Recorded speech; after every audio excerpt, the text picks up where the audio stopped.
கடவுள் அல்லது ஒரு பெரிய சக்தி நம்மள பாதுகாக்குதுங்கிறத இந்த 5 அறிகுறிகள் வச்சு தெரிஞ்சுக்கலாம். 1, திடீர்னு உங்களை விட்டு சிலர் விலகி போனாங்கன்னா நடக்க போற துரோகத்திலிருந்து கடவுள் உங்களை காப்பாற்றாருன்னு அர்த்தம். 2, கடைசி நேரத்துல உங்க திட்டங்கள் தோல்வி அடைஞ்சா அது உங்களை ஒரு பெரிய ஆபத்திலிருந்து தடுத்து நிறுத்துதுன்னு நம்புங்கள்.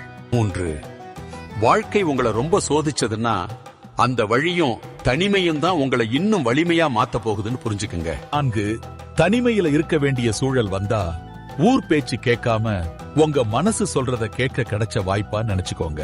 5, நீங்க ஆசைப்பட்டது உங்களுக்கு கிடைக்கலன்னா உங்களுக்கு பின்னாடி நடந்த சதி தெரிஞ்சு இறைவன் அதை தடுத்திருக்காரு.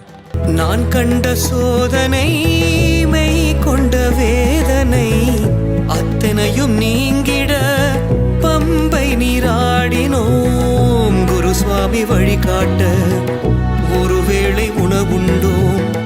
குரு சுவாமி வழிகாட்ட ஒருவேளை உணவுண்டோம். இருமுடி தலை சுமந்து